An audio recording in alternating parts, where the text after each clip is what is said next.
Lift तक पहुंचने से पहले ही कबीर ने जॉर्जिया का हाथ पकड़ लिया और उसे घुमाकर दीवार से सटा दिया। उसकी आंखों में एक जंगलीपन था। जिंदगी में दोबारा कभी मेरे या समायरा के करीब मत आना, जॉर्जिया ने ठंडी मुस्कान के साथ कहा। लगता है तुमने उसे हमारे बारे में अब तक नहीं बताया, शायद मुझे ही बताना पड़े। कबीर ने उसका गला पकड़कर उसे दीवार से जकड़ दिया। बस यही तो है जो मुझे पसंद है।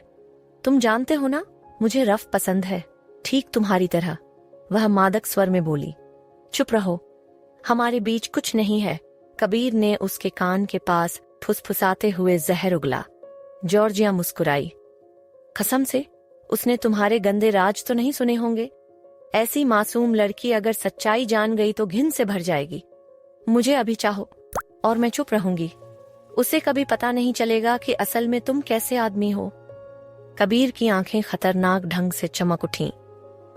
तुम उसे कुछ नहीं बताओगी, और अगर बताया तो जानती हो मैं तुम्हारे साथ क्या कर सकता हूँ। शुक्र मनाओ कि मैं तुम्हें नौकरी से नहीं निकाल रहा। अब से कोई भी डॉक्यूमेंट हो बस फैक्स कर देना। उसने उसका गला छोड़ दिया और जोर से धक्का देकर लिफ्ट की ओर धकेल दिया। अंदर सोफे पर समायरा उसका इंतजार कर रही थी। काफी देर लगा दी, सब ठीक है? उसने शक भरी नजरों से पूछा। हाँ, बस कुछ सवाल पूछने थे। वो बहुत खूबसूरत और अच्छी लगी मुझे। कबीर ने उसकी ओर देखा। कैसी है ये लड़की? सब में अच्छाई देखती है। वह उसके पास बैठ गया। तुम बहुत ज्यादा भरोसा कर लेती हो। हर इंसान अच्छा नहीं होता। इस दुनिया में बहुत बुरे और खतरनाक लोग हैं, और मैं भी उन्हीं में से हूँ। समायरा ने दोनों हाथ उसके चेहरे पर रख दिए और प्यार से उसकी आंखों में झांका। तुम बार बार कहते हो कि तुम बुरे हो, शैतान हो, मगर मैं एक ऐसे इंसान को देखती हूँ जिसे कभी प्यार और अपनापन नहीं मिला। मैं एक ऐसे दिल को देखती हूँ जो प्यार करना और पाना चाहता है। बिना प्यार के तुम्हारे पास कुछ भी नहीं होगा कबीर। अपना दिल मुझे दे दो, मुझे अपने अंदर आने दो। मैं नहीं कर सकता, उसने भारी आवाज में कहा। मेरा मन है हम कल ही घर लौट जाएं, लेकिन क्यों?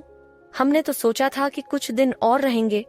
वह उसकी गोद में बैठ गई, शर्ट के बटन खोलते हुए बोली, 2 दिन और नहीं रुक सकते? शर्ट खुलने पर उसने अपने हाथ उसकी मजबूत छाती पर फेरे और फिर कंधों से शर्ट उतार दी। होंठ उसकी गर्दन से छूकर नीचे की ओर छोटे छोटे किस छोड़ते चले गए। कबीर की सांसें तेज हो गईं।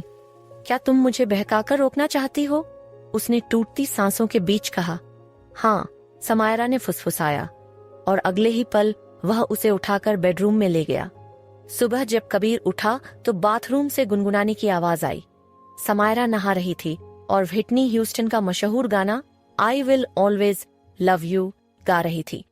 वह ऊंचे सुर नहीं पकड़ पाई, मगर फिर भी उसकी आवाज किसी परी जैसी लगी। समायरा तौलिया लपेटे बाहर आई तो उसने मुस्कुराते हुए कहा, तुम्हें गाते हुए सारी जिंदगी सुन सकता हूँ। वह शर्मा गई और जल्दी से बात बदल दी। तुमने प्रॉमिस किया था मुझे बाहर ले जाने का, अब जल्दी से तैयार हो जाओ। कबीर उठकर उसके पास गया और उसके कंधों पर हाथ रखते हुए बोला, तुम तो काफी बॉसी हो रही हो।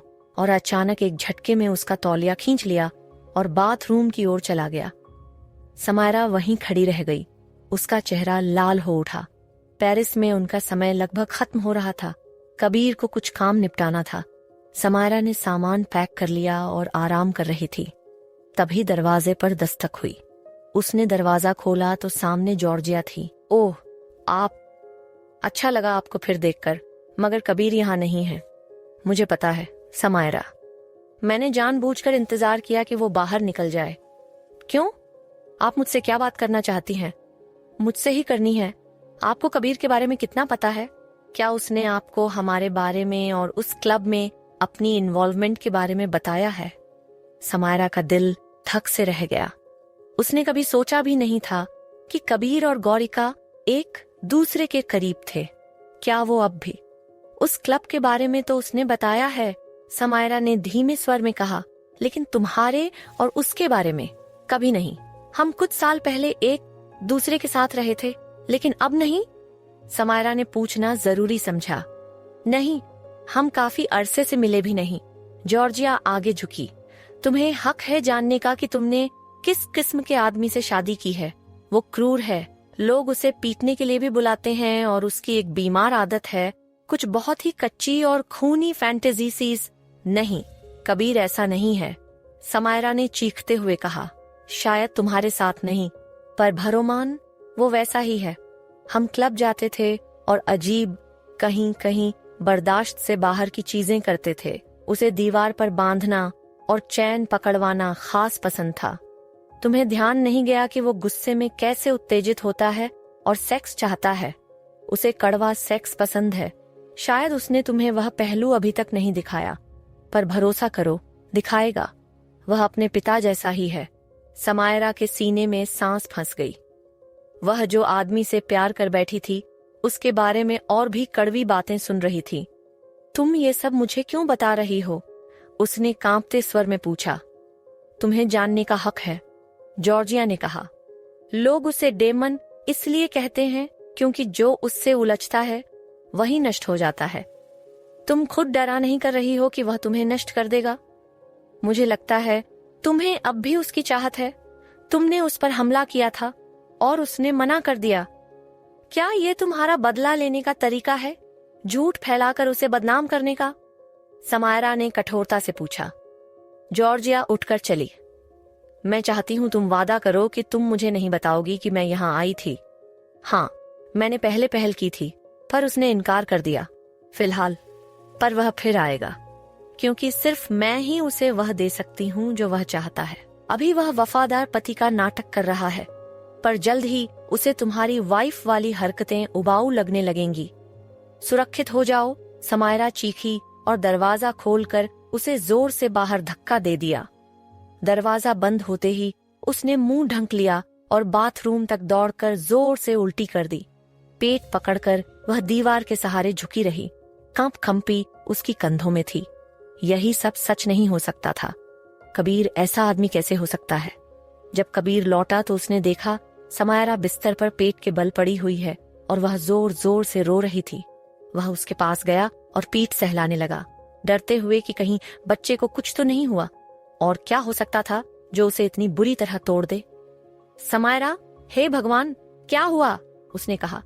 छुओ मत मुझे, तुम गद्दार, उसने उस पर चिल्लाते हुए कहा। यह सुनकर कबीर हैरान रह गया। सुबह ही तो वह खुश थी। गद्दार? मैंने तुम्हारे लिए क्या किया है? उसने धीमी मगर ठंडी आवाज में कहा। समायरा पलटी और जोर से धक्का देकर बैठ गई। मैंने कहा, छुओ मत मुझे। कबीर का गुस्सा उबल पड़ा। यार बताओ, क्या हुआ? क्या बच्चे को कुछ हुआ? उसने तेजी से पूछा। उसकी आवाज बढ़ी और समायरा सिहर उठी। नहीं, बच्चा ठीक है, पर तुम भयंकर और विकृत हो, उसने मुस्कुराहट के बिना कहा। कबीर उठकर कमरे में घूमने लगा, हाथ बालों में फेरते हुए। तुमने ये कैसे जान लिया? उसने पूछा। समायरा ने एकदम बिना शक के कहा। जॉर्जिया आई थी और उसने तुम्हारे बारे में सारी गंदी बातें बता दी। क्लब, जो तुम करते थे सब। तुमने झूठ बोला कि तुम बस बांधना और आंखें बंद करना करते हो, पर मैं अब जानती हूँ कि तुम्हें बॉन्डेज और चाबुक वगैरह भी। ओह परमेश्वर, मैं बाकी सब दोहरा नहीं सकती। उसकी आवाज टूट रही थी। वो उतना बुरा नहीं जैसा लग रहा है। जॉर्जिया ने चीजें बढ़ा चढ़ा कर बताईं। मैंने तुमसे उसके बारे में इसलिए नहीं कहा क्योंकि मैं तुम्हें परेशान नहीं करना चाहता था, कबीर ने धीरे से कहा। तो कितनी देर में तुम मुझसे ऊब कर फिर उस क्लब में लौट जाओगे? समायरा ने आंखों में आग लेकर पूछा। कबीर झुककर उसके पैरों के पास घुटनों पर बैठ गया। क्या तुम्हारा डर वही है कि मैं तुमसे ऊब जाऊंगा? एंजल, मैं तुमसे कभी ऊब नहीं जाऊंगा। जो कुछ मैंने उसके साथ किया वह उस वक्त उसकी इच्छा थी और वह सब केवल उसके लिए था। पर तुम भी तो आनंद लेते थे, उसने सीधे सवाल किया। कुछ चीजों में हाँ, पर पूरे तौर पर नहीं, उसने स्वीकार किया। समायरा की आवाज कड़क हो गई। तुम मुझे उस क्लब में ले चलो, मैं वहां देखना चाहती हूँ कि तुमने वहां क्या किया। कौन सी चीजें महिलाओं पर इस्तेमाल की गईं? कबीर उठ गया, चेहरा लाल और जबड़े तने हुए। नहीं, तुम कभी वहां नहीं जाओगी, कभी। उसकी आवाज कड़क थी, ठंडी और निर्णायक। समायरा ठिठकी, फिर और जोर से बोली, क्यों? क्या तुम मुझसे कुछ छुपा रहे हो? क्या तुम मुझसे डरते हो कि मैं जान जाऊं? उसकी आंखों में आंसू थे, पर स्वर चुनौती से भरा। कबीर के चेहरे पर कुछ बदलाव आया, गुस्सा, शर्म और फिर एक तरह का दर्द। उसने उसका हाथ पकड़ा और अपनी आंखों में उसकी आंखें देखीं। मैंने तुम्हें सच इसलिए नहीं बताया क्योंकि मैं तुम्हें चोट नहीं पहुंचाना चाहता था। मैं तुम्हें बचाना चाहता था, बाहर की दुनिया से और खुद से भी। तुम मुझसे कितना बड़ा राज छुपा रहे हो? समायरा फुसफुसाई। कबीर ने ठान कर कहा, जो कुछ भी था खत्म हो चुका। तुम मेरा वजूद हो समायरा। मैं जो कुछ भी चाहता हूं वो तुम ही हो। मैं तुम्हें खोना नहीं चाहता। उसकी आवाज में वह गंभीरपन था जिसकी उसने पहले संभवतः ही झलक दी थी। समायरा ने उसका चेहरा अपने हाथों में लेकर कहा, तुम जो भी हो, तुम्हें मेरा भरोसा जीतना होगा। मैं तुम्हें बदलने नहीं आई। मैं तुम्हारे साथ खड़ी रहना चाहती हूँ, पर मुझे ईमानदारी चाहिए। कबीर ने सिर नीचे झुकाया, फिर हल्की सी हंसी के साथ कहा, ठीक है, मैं वादा करता हूँ, मैं तुम्हें कभी घुटने नहीं लगने दूंगा और उस क्लब को तुमसे दूर रखूंगा। मैं उसे छोड़ चुका हूँ और जो भी रहा तुमसे दूर कर दूंगा। समायरा ने अभी भी संदेह भरी नजरों से देखा, पर उसकी आवाज थोड़ी नरम हो चुकी थी। अगर तुम वापस जाओगे। उसका वाक्य अधूरा रह गया। मैं वापस नहीं जाऊंगा, कबीर ने दृढ़ता से कहा। उसने उसके माथे पर किस किया। मैं तुम्हें यह वादा देता हूं, सिर्फ हम और हमारा बच्चा, कोई और नहीं। समायरा की आंखों में कुछ आंसू झलक आए, पर इस बार वे आशा के थे। उसने कबीर के गले लगकर कहा, यदि तुमने मेरी बातें तोड़ी तो मैं खड़ी होकर जाऊंगी। कबीर ने उसे कसकर पकड़ा। तुम कभी जाओगी नहीं, उसने धीरे से कहा। दोनों कुछ देर तब तक चुपचाप एक दूसरे में समाये रहे।